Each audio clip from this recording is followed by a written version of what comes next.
ওকে পরে আর কাটে দিবেন বাস দেন দেন ও ভাই ভাই ভাই সামনে যান তো ওরা দেখ এই তুমি ধরো না ওকে এদিকে দিক আপা আপা আপা আপনারা দেয় না আপা এভরিওয়ান ভাই মোবাইলটা সামনে নেন না। Okay got it thank you ভাই বোনেরা আসসালামু আলাইকুম ওয়া রাহমাতুল্লাহ। আপনারা জানেন এই প্রাকৃতিক দুর্যোগ যখনই আসে মানুষের উপর, যখনই বিপদ আসে, রাষ্ট্রের সঙ্গে সঙ্গে সমাজের বিভিন্ন শ্রেণী পেশার মানুষ আল্লাহর সন্তুষ্টির জন্য নিজের বিবেক জাগ্রত হয়, সেই মানুষগুলো আপনাদের পাশে দাঁড়ায়।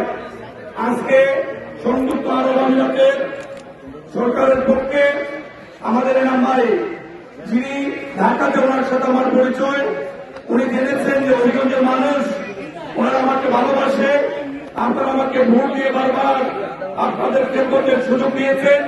সেই জন্য এনাম ভাই এই সংযুক্ত আরব আমিরাতের আমাদের অ্যাম্বাসেডর সাহেব সহ ওইখানকার প্রশাসনকে উনি বুঝাতে সক্ষম হয়েছেন হবিগঞ্জে যদি ত্রাণ সামগ্রী দেওয়া হয়, সেই ত্রাণ সামগ্রী কোনো মধ্যস্বত্বভোগী কেউ বুক করার কোন সুযোগ নেই।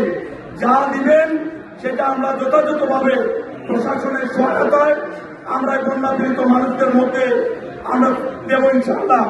আজকে সেই শুভ দিন আমরা আপনাদের কাছে ইউএনডিপি কমিশনের আমরা 1500 মানুষকে তারা যে ত্রাণ সামগ্রী দিয়েছেন, ওনাদের তত্ত্বাবধানে এগুলি কিনা হয়েছে, ওনাদের তত্ত্বাবধানে প্যাকেটিং হয়েছে। ইউএনও সদর উনি ওনার অফিসে হলরুম দিয়ে জেলা প্রশাসক এবং পুলিশ সুপার মহোদয়ের সরাসরি সহায়তা আজকের আয়োজন।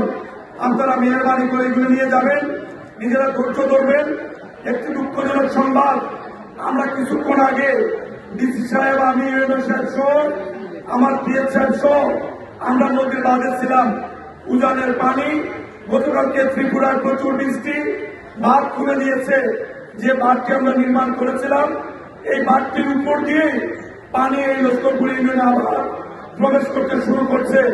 আমরা আল্লাহর কাছে দোয়া করি, আল্লাহ যেন দুর্যোগের হাত থেকে আমাদেরকে হেফাজত করেন।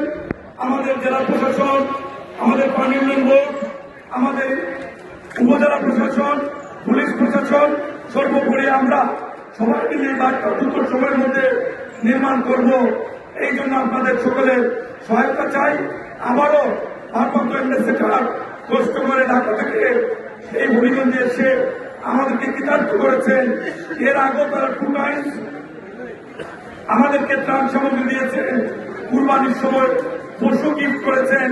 সব কিছুর জন্য হবিগঞ্জবাসীর পক্ষে ওনাদের সরকারকে, ওনাদেরকে ধন্যবাদ, অভিনন্দন, কৃতজ্ঞতা জানিয়ে আমি আমার বক্তব্য শেষ করছি। আল্লাহ হাফেজ, বাংলাদেশ জিন্দাবাদ, সবাইকে ধন্যবাদ। আসসালামু আলাইকুম।